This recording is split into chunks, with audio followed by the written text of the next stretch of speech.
नमस्कार, बंजारा बीट्स में आपका स्वागत है। मैं हूं ज्योति प्रकाश खरे। आज हम BHEL में हैं और आज हम आपको मिला रहे हैं एक ऐसी शख्सियत से जो परिचय की बिल्कुल भी मोहताज नहीं है। चलिए मिलते हैं पन्नालाल असर जी से, जिन्होंने हाल ही में एक पुस्तक के द्वारा पूरे बुंदेलखंड में धूम मचा रखी है। नमस्कार असर जी। नमस्कार खरे साहब। अच्छा साहब, मैंने आपकी पुस्तक का उल्लेख इसलिए किया क्योंकि एक ऐसी पुस्तक है जो विलक्षण है, स्पेशल है। आप ही हमारे दर्शकों को बताइए कि ऐसा उसमें क्या है और कौन सी पुस्तक लिखी जिससे आप चर्चा में हैं इन दिनों। देखिए आदरणीय ज्योति प्रकाश खरे जी, सबसे पहले तो मैं आपको बधाई दूंगा अपने साहित्यकारों की तरफ से कि आप एक ऐसा काम कर रहे हैं बंजारा बीट्स के माध्यम से कि साहित्यकारों, जो छुपे हुए साहित्यकार हैं और उनकी प्रतिभा के माध्यम से पुस्तकें जो प्रकाशित हुई हैं, उनको ढूंढ करके ला करके जनमानस तक अपने माध्यम से एक परिचय कराना एक बहुत बड़ी जिम्मेदारी का काम आप निभा रहे हैं, चौथे स्तंभ का। सबसे पहले मैं आपको बधाई देता हूँ। जी धन्यवाद। अब रहा सवाल मेरी पुस्तक का, तो झांसी रानी पर बहुत से लोगों ने पुस्तकें लिखी हैं। डॉक्टर हमारे बिंदावलाल वर्मा जी हैं, नवरत्नों में से हैं, जिन्होंने उनका उपन्यास पूरे विश्व में गूंज गया उसकी कीर्ति को लेकर के। लेकिन जहाँ तक मेरी दृष्टि गई, पुस्तकों पढ़ने का मुझे बहुत शौक है, तो मैंने सोचा क्यों ना कुछ ऐसे गुमनाम वीर वीरांगनाओं को खोजा जाए कि जो रानी के बराबर ना हो लेकिन समकक्ष में करीब तो हो कम से कम, और अगर करीब है तो उनका योगदान क्या रहा, और अगर योगदान रहा तो वो सामने क्यों नहीं है। ये मेरी मंशा रही। तो ढूंढते ढूंढते ढूंढते मुझे तमाम लोग ऐसे मिले, देही मिली, मछरिया मिली, तमाम ऐसी वीरांगनाएं मिली। लेकिन मुझे वीरांगना झलकारी, जब मैंने बिंदावलाल वर्मा जी की महारानी लक्ष्मीबाई उपन्यास पर 2-4 पेज डॉक्टर बिंदावलाल वर्मा ने लिखा है जी, उनको पढ़ा मैंने। मैथिली शरण गुप्त जी ने उनके बारे में कविता लिखी है, उसको पढ़ा मैंने। लेकिन पद्य में हजारों पुस्तक हैं झलकारी पर। यह नहीं है कि झलकारी का नाम उजागर नहीं हुआ, लेकिन पद्य कल्पना होती है। तो पद्य में जब हजारों पुस्तकें हैं, तो सन 94 में रामनाथ कोविंद जी, जो हमारे अतीत में राष्ट्रपति भी रहे, पूर्व माननीय राष्ट्रपति भी रहे, वो उनको 94 में हम झलकारी बाई समिति, उत्थान समिति उन्नाव गेट में लाए थे as a chief guest. Damodar advocate, हम बाबू नंदलाल जी, जब उन्हें लाए तो उस मंच पे मैं भी था, लाने वाले हम थे। तो मैंने एक गीत पढ़ा झलकारी पर।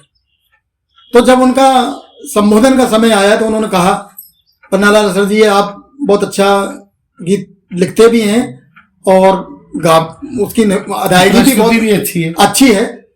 तो पद्य में तो बहुत लोग लिख रहे हैं, क्यों ना आप गद्य पे कोई ऐसा काम करें, उनकी खोज करें और गद्य में लिखें। गद्य में इनका इतिहास नहीं है जी। सन 94 से मेरे को ललक उठी और मेरा ये सौभाग्य है कि मैं झांसी में पला पोसा। तो ग्राम भोजला में वे जन्मी, तो मेरी 2 बहनें वहां ग्राम भोजला में ब्याही हैं। अच्छा। तो उनकी 3 पीढ़ी का इतिहास मुझे मायके का ग्राम भोजला से मिला, जो आपके लिए बड़ा सहज था। बहुत सहज था, कहीं मुझे बहुत ज्यादा भटकना नहीं पड़ा। और नए पुराव उन्नाव दरबज्जे में मेरे कुछ मित्र वगैरह रहते हैं, महेश वर्मा वगैरह रहते हैं, मास्टर श्याम वगैरह रहते हैं। तो वो जिस मोहल्ले में वो ब्याही थी, तो ससुराल पक्ष यहाँ से मिल गया। तो ससुराल पक्ष बोनस हो गया आपकी। हाँ, बोनस हो गया। ससुराल पक्ष भी मिला, मायका पक्ष भी मिला, लेकिन ये मौखिक मिला। मेरी मंशा ये थी तथ्य और कथ्य के आधार पर गद्य लिखा जाए, साक्ष्य होने चाहिए। साक्ष्य होना चाहिए। न भारत टाइम्स में है 1 पेज है, किसी अन्य पत्रिका में 1 सवा पेज है। इस तरह से तमाम पेजों मैंने इकट्ठे किए, लश्कर से लाया, मैं शोध किया। हाँ, मैंने शोध किया। लाने के बाद मैंने जब इकट्ठा हुआ तो सन 94 से करते करते 83 प्रश्न मेरे पास तथ्य और कथ्य के आधार पर मेरे को इकट्ठे हुए। मैंने उनको अपनी भाषा में, सहज भाषा में लिखा। लिखने के पश्चात विद्वान लोगों को, पुनीत विसारिया जी विश्वविद्यालय में हिंदी के हेड ऑफ द डिपार्टमेंट थे, उनको पढ़वाया। प्रसार भारती के डायरेक्टर जनरल गुलाब चंद जी थे, जी। उनको पढ़वाया। तमाम ऐसे बुद्धिजीवी जो लोग थे, यहाँ के कमिश्नर साहब थे डॉक्टर अजय शंकर पांडे सर, उन्होंने बहुत कुछ काम किया साहित्य और कलाकारों के लिए झांसी में। निसंदेह हम उनको प्रणाम करते हैं और उनके काम को नमन करते हैं। वो जहाँ रहे वो इसी तरह से कलाकार और साहित्यकारों ने हमें सदैव याद रखेंगे। उनको पढ़वाया तो उन्होंने कहा सर जी ये बहुत अच्छा नायाब काम आप कर रहे हैं, इसको आप प्रकाशित कराइए। तो हमने कई यानी प्रकाशकों से बात करी, तो प्रकाशकों ने राजकमल से बात करी, चूंकि राजकमल ने हमारी बहुत पहले छापी है, और तमाम लोगों से बात की। तो कुल मिलाकर के सबने कमिश्नर साहब के सामने हाथों कर दी, लेकिन अंत में ये हुआ कि वो 2 पुस्तक देंगे, 3 पुस्तक देंगे। तो मेरी जो नियत थी कि 2-3 पुस्तक मान लो मेरे तक सीमित रहे, तो जनमानस तक अच्छे विद्वानों तक, अच्छे पाठकों तक, अच्छे शोधार्थियों तक वो पुस्तक पहुंचेगी कैसे? बिल्कुल सही। तो मैंने 60,000 रुपए खर्च करके यश प्रकाशन दिल्ली से 200 पुस्तक मैंने छपवाई। आप यकीन माने कम से कम 150 पुस्तक मेरी सप्रेम भेंट में ही चली गई। मैं चाहूंगा कि आप उस पुस्तक का दर्शन हमारे दर्शकों को कराइए। ये इसका शीर्षक रखा है मैंने, झांसी रानी सी झलकारी। बहुत शानदार। झांसी रानी सी झलकारी। अब ये गुण विषय है। झांसी रानी सी में जो कमाल है वो ये कमाल है कि झलकारी जो थी वो महारानी लक्ष्मीबाई की हूबहू डुप्लीकेट थी। बिल्कुल बताते हैं कि सूरत मिलती थी, कथखाटी मिलती थी, सारी बात मिलती थी। तो महारानी लक्ष्मीबाई ने जब हल्दी कुकू का जश्न रखा किले में, तो सब महिलाओं को आमंत्रित किया। उसमें ये झलकारी भी जब आमंत्रित हुई तो बड़ी शर्मिली थी और घूंघट बना करके, पहले प्रथा थी कि किसी जलसे में अपने से बड़ों के बीच में, बुंदेलखंड में ये रीति रिवाज है, महिलाएं पर्दे में रहती थी। तो महारानी लक्ष्मीबाई ने कहा कि भैया जनाना खास है, अब तो आप घूंघट उठाइए। देखा तो वो दंग रहेगी, ये तो मेरी हूबहू है। तो उन्होंने अपने आम खास में, उन्हें जनाने आम खास में बुला करके अपने हाथों से उनका श्रृंगार किया। और जब वो और महिलाओं के साथ अपनी सेना में जितनी भी महिलाएं थी, सुंदर बुंदर तमाम थी, उनको सामने लाई तो सब दंग रह गए। ये तो बोले महारानी आप में और झलकारी में कोई फर्क ही नहीं है। तो आप ये समझिए घोड़सवारी, इनके जो पति थे पूरन, वह पहलवान थे, पट्टा गरारी और तोपची के रूप में वो महारानी लक्ष्मीबाई के यहाँ सेवारत भी थे। उन्होंने झलकारी को भी ये पहलवानी, घोड़सवारी सबका प्रशिक्षण दिया। तो महारानी लक्ष्मीबाई ने भी उनको प्रशिक्षण दिया। और प्रशिक्षण क्या, प्रेरणा दी कि आप रोज इसका अभ्यास करा करो। तो अभ्यास करते करते करते वो जब देखा कि ये पुरुष से भी आगे हो गई, जब पुरुष से आ गई तो उन्होंने, महारानी लक्ष्मीबाई ने झलकारी को अपनी महिला सेना का, जिसका नाम था दुर्गा सेना, दुर्गा महिला सेना, उसका सेना नायक बनाया। जब महारानी लक्ष्मीबाई ने दुर्गा दल का सेना नायक बनाया तो आप ये समझिए निसंतान थी। और संग्राम में जब महारानी लक्ष्मीबाई को घेर लिया अंग्रेजों ने, तो रानी लक्ष्मीबाई का भेष बना करके घोड़े पे भ्रमित किया था। उन्हें अंग्रेजों को भ्रमित किया। अंग्रेज इनके पीछे चले कि जब तक वो कालपी क्रॉस ना हो जाए, कालपी को कूच ना कर रहे झांसी से, तब तक वो भ्रमित करती रही, उनकी सेफ्टी की। और वो अंत में वहां पकड़ी गई। तब तक महारानी लक्ष्मीबाई निकल चुकी थी जी। जब उन्हें पकड़ लिया तो जनरल हीरो को बुलाया गया। जनरल हीरो ने कहा, बड़ा खुश हुआ कि भाई हमारी सेना ने रानी लक्ष्मीबाई को बड़ा काम कर दिया। लेकिन दूल्हा जी जो गद्दार थे, वो जब वो आए तो उन्होंने झलकारी को देखा, वो झलकारी को पहचानते थे। उन्होंने जनरल हीरो से कहा कि सर ये महारानी लक्ष्मीबाई नहीं, ये तो झलकारी है। तो झलकारी को तमाम तरह से यातना का दम दी, यानी डराया धमकाया कि तुमने ये किया, तुम्हें ये सजा मिलेगी, तुम्हें भी सजा मिलेगी। लेकिन वो हार नहीं मानी, अड़ग रही। तो उन्होंने उसकी अड़गता, निडरता और खास तौर से अगर मैं अपने लेखक का धर्म निभाऊं तो स्वामी भक्ति के माध्यम से जो झलकारी ने काम किया है वो शायद पन्ना राय से मिलता जुलता काम है। राजस्थान की पन्ना राय ने अपने पुत्र को रख दिया और ये स्वयं समर्पित हुई।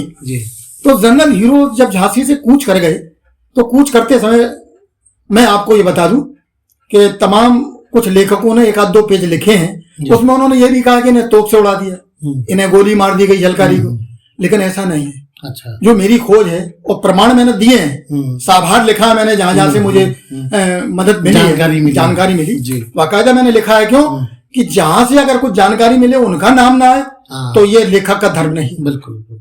तो मैंने अपना धर्म को पूरा निर्वहन किया है। तो जनरल हीरोज ने उनको क्षमा दान दिया है, जीवन दान दिया। अच्छा अच्छा। जिस तरह से अकबर ने अनारकली को सबके सामने चुनवा तो दिया, लेकिन गुफा से उसकी निकासी करवा दी थी, इसी तरह इनको छोड़ दिया गया। अच्छा। लेकिन झलकारी इतनी दीवानी हो गई थी जी कि ये लगभग 85 और 90 वर्ष की उम्र तक ये जी है। अच्छा। और दीवानगी इतनी हो गई थी कि बस ये सोचती थी कि महारानी आएंगी, लक्ष्मी बाई आ रही होंगी, फिर से कुछ नया करेंगी, और हमको सदैव इंतजार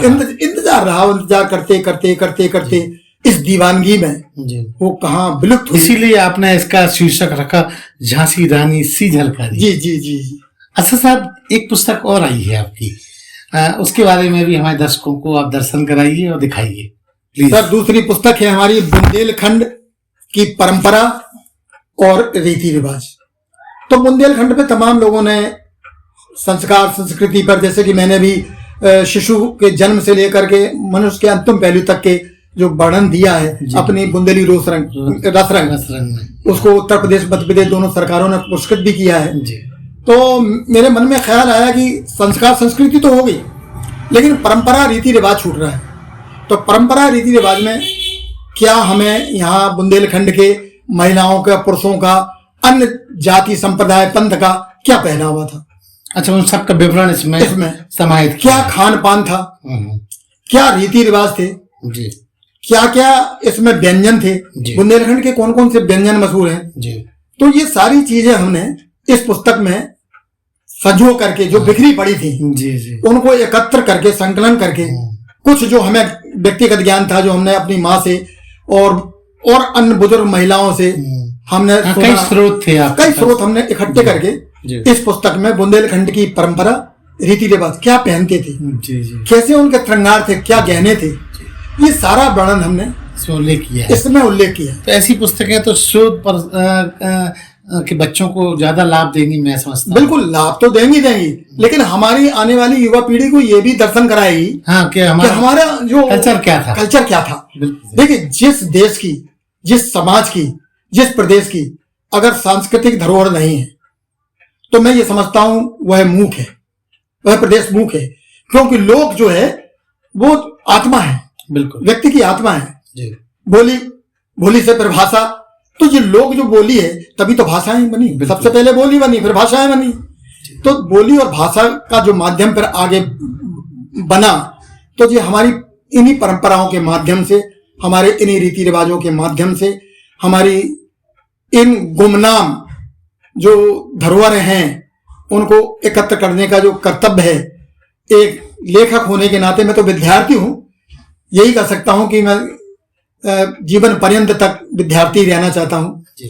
तो अच्छा साहब, एक महत्वपूर्ण सवाल ये कि इन दिनों आपकी और भी उपलब्धियां हैं जो लोगों को, बहुत कम लोगों को पता है, हम चाहेंगे उसका भी आप संक्षिप्त में उल्लेख करें। उदाहरण के लिए कि मैंने 22-23 साल झांसी महोत्सव का संचालन संयोजन किया, उसके बाद तमाम मुझे लोकभूषण पुरस्कार 2 लाख का 2020 में मिला, उत्तर प्रदेश सरकार राष्ट्रीय पुरस्कार है। तो लोक साहित्य और लोक जितने भी संस्कार हैं उनके संरक्षण संवर्धन में मुझे ये पुरस्कार मिला। तो मेरी ये मंशा रही हमेशा कि जितने भी कलाकार साहित्यकार हैं जिनको कई मंच नहीं मिले, कई लोगों को उसका आगे बढ़ने का तौर तरीका नहीं मालूम है, तो उसमें हमने अपने अनुभव के आधार पर उनका सहयोग किया, उनको आगे लाए, मंच प्रदान किया। तो मैं आकाशवाणी दूरदर्शन का भी है आर्टिस्ट भी हूँ जी, साथ साथ में उनका ज्यूरी में जज भी हूँ जी। तमाम परामर्श कमेटियों में मैं परामर्शदाता हूँ, सचिव भी हूँ, कहीं उपाध्यक्ष, बहुत सारी जगह आपका दखल है। हाँ, तो सरकार ने मुझे अभी 16/7/22 को जो बुंदेलखंड एक्सप्रेस वे है जी, उसका उद्घाटन माननीय प्रधानमंत्री नरेंद्र मोदी जी ने जी हमारे बड़े भव्यता से किया, जो कि बुंदेलखंड को एक बहुत बड़ी देन है, उपलब्धि है जी। उनके मंच का संयोजन, संचालन, कार्यक्रम प्रस्तुति और संचालन मुझे सौंपा गया, तो मैं अपने आप को सौभाग्यशाली समझता हूँ। मैं चाहूंगा उसका कोई दृश्य आप हमारे दर्शकों को ये देखिए, प्रधानमंत्री नरेंद्र मोदी जी जब आए तो सांस्कृतिक कार्यक्रम के मंच का तमाम लाखों की संख्या में वहाँ उनके प्रशंसक इकट्ठे हुए थे। तो ये सांस्कृतिक आयोजन का कार्यक्रम भी है। और सामने नीचे वाली फोटो में कीर्ति मैडम हैं जो पर्यटन अधिकारी भी हैं। ये प्रमाण है, क्योंकि जो भी काम मैं करता हूँ प्रमाणिक तौर पर करता हूँ, साक्ष्य के साथ करता हूँ। और सामने आप देख रहे हैं वो सर्टिफिकेट है सरकार की ओर से। जी जी। अच्छा सर साहब, अब चूंकि 2023 चल रहा है, अब आने वाले कलों में हम पन्नालाल जी का असर और कितना असर देखेंगे, वो भी आप संक्षेप में बताएं। अभी एरच महोत्सव हुआ जी, वहाँ एरच में अमित चौरसिया जी हैं और वहाँ के विधायक, गरोठा विधायक जवाहर सिंह राजपूत जी हैं। और वहाँ की जनता के सहयोग से और झांसी पर्यटन और राजकीय संग्रहालय की ओर से, चूंकि मैं सदस्य भी हूँ, तो हम लोगों ने एरच महोत्सव में का जो जिक्र किया कि यहाँ महोत्सव होना चाहिए। तो विगत 5 साल से तो हो रहा है, लेकिन सरकार की तरफ से मानदेय या धनराशि बहुत कम उपलब्ध थी, फंड नहीं मिलता था। फिर किसी तरह 5 लाख से आरंभ हुआ, लेकिन इस वर्ष 10 लाख रुपया। तो इसमें विधायक जी की और अमित चौरसिया जो कि स्वयं कलाकार भी है, विद्वान व्यक्ति है, वो दिन रात लगा रहा है बेचारा अपने निजी खर्चे से, निजी पैसे से। अमित चौरसिया ने बहुत कुछ अपना सुहा किया है। जिस तरह से झांसी महोत्सव में मैंने भी बहुत कुछ अपना सुहा किया है कि हम लोग जो कलाकार साहित्यकार होते हैं, घर फूक करके तमाशा देखने वाले लोग होते हैं, तो ये काम अमित चौरसिया ने मैं एरच महोत्सव में किया। तो एरच महोत्सव ये इस साल संपन्न हुआ।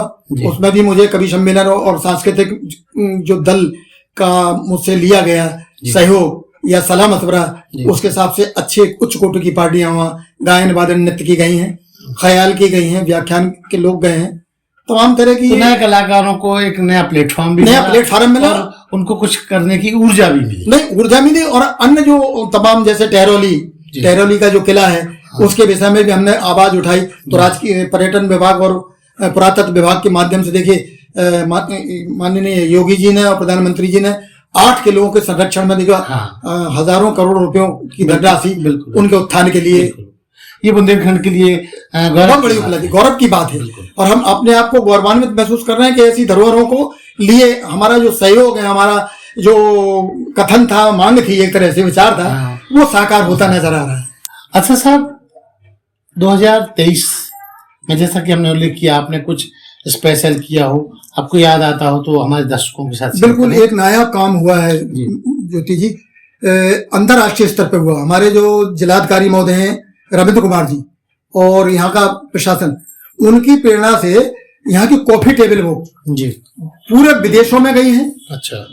और पूरे राजभवन में, मंत्रालय में गई है, केंद्र सरकार के पास गई है।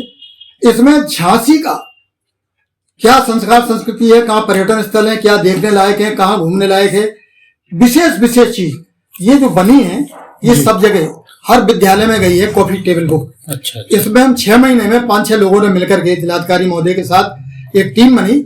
उसमें टीम के हिस्सेदार आप भी थे? उस टीम का हिस्सेदार मैं भी हूँ, बाकायदा मेरा नाम जिलाधिकारी महोदय ने इसमें है। इसमें 7 पेज मेरे संस्कार संस्कृति के इसमें है। ये एक नया काम हुआ जो अंतरराष्ट्रीय स्तर पर बुंदेलखंड की एक पहचान।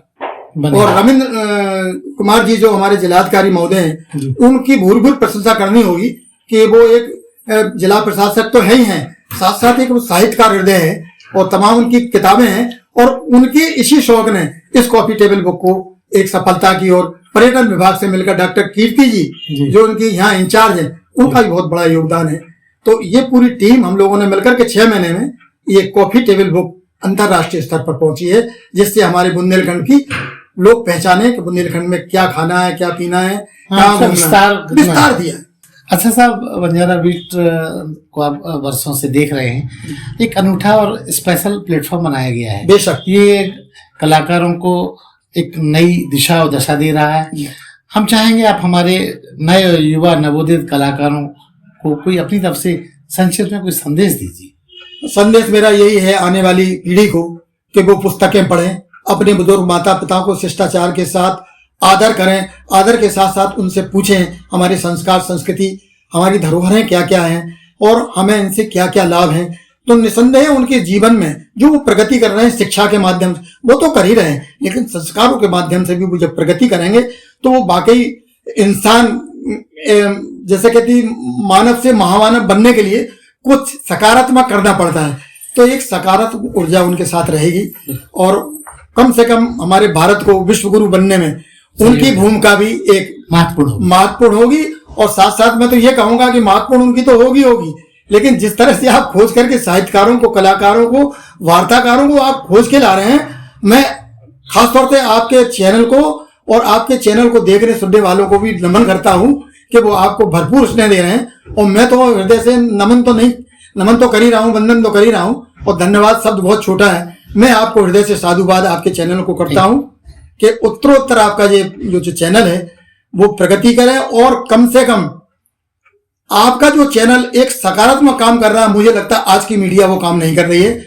जो काम आप एक छोटे प्लेटफॉर्म के माध्यम से विस्तार रूप से कर रहे हैं, कहते हैं ना कि एक चींटी जो है वो हाथी को भी मार सकती है, तो ये तो एक कहावत है। तो मेरा मायने ये है कि वो बार बार चढ़ती है लेकिन एक दिन सफल हो जाती है, बस प्रयास करते रहना। और आपका प्रयास निसंदेह सफल है, और हम जैसे जो विद्यार्थी है, हमसे जो बन पड़ेगा, हम आपके लिए सदैव आपकी सकारात्मक ऊर्जा के साथ हैं। Thank you. तो ये थे पन्नालाल सर, जिनकी पुस्तक के बारे में उन्होंने बताया कुछ अलग हटके है, और बुंदेलखंड के लिए ये एक मील के पत्थर है।